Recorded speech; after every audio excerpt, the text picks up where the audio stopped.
Luke chapter 20 from the New Revised Standard Version.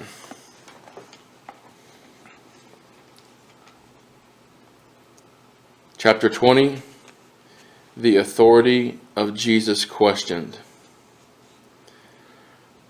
One day, as he was teaching the people in the temple and telling the good news, the chief priests and the scribes came with the elders and said to him, "Tell us, by what authority are you doing these things? Who is it who gave you this authority?" He answered them, "I will ask you a question, and you tell me. Did the baptism John come from heaven, or was it a human origin?" They discussed it with one another, saying, "If we say from heaven, he will say, 'What did you not believe him?' But if we say of human origin, all the people will stone us, for they are convinced that John was a prophet."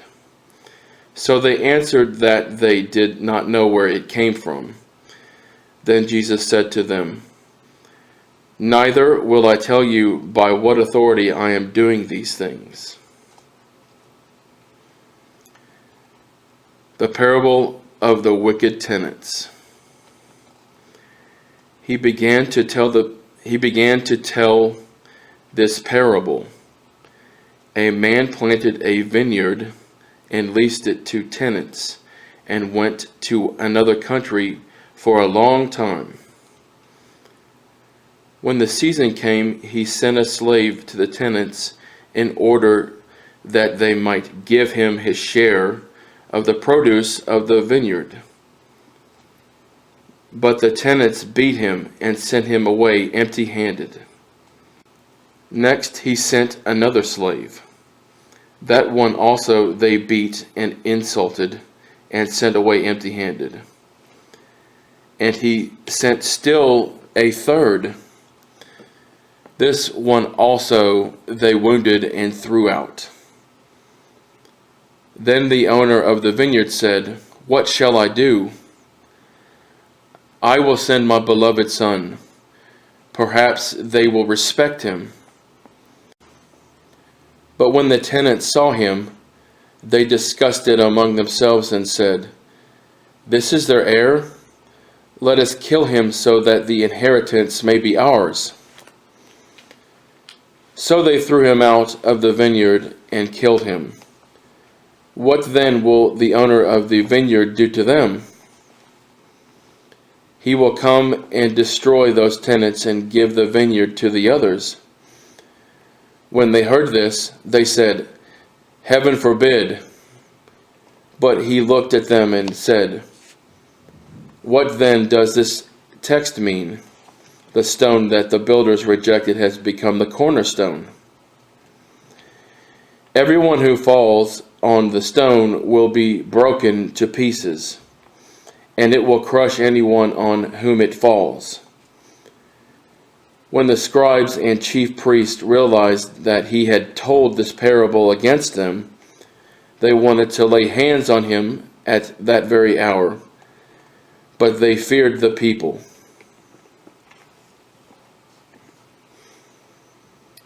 The question about paying taxes. So they watched him and sent spies who pretended to be honest in order to trap him by what he said, so as to hand him over to the jurisdiction and authority of the governor. So they asked him, "Teacher, we know that you are right in what you say and teach, and you show difference to no one, but teach the way of God in accordance with truth. Is it lawful for us to pay taxes to the emperor or not?" But he perceived their craftiness and said to them, "Show me a denarius. Whose head and whose title does it bear?" They said, "The emperor's." He said to them, Then give to the emperor the things that are the emperor's, and to God the things that are God's. And they were not able in the presence of the people to trap him by what he said. And being amazed by his answer, they became silent.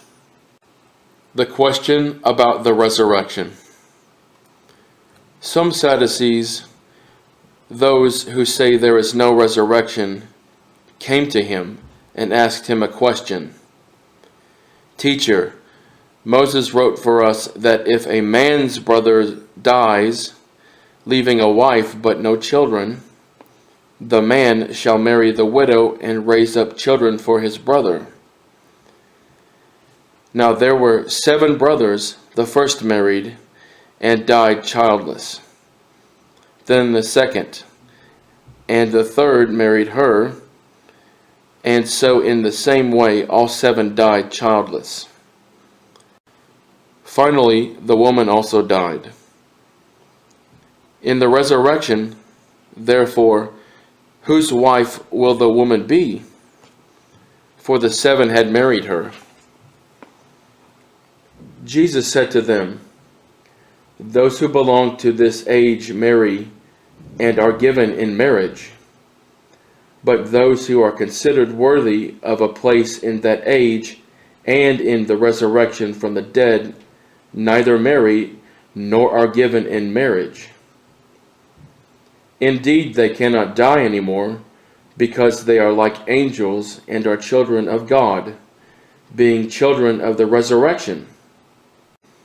And the fact that the dead are raised, Moses himself showed in the story about the bush, where he speaks of the Lord as the God of Abraham, the God of Isaac, and the God of Jacob. Now he is God, not of the dead, but of the living. For to him all of them are alive.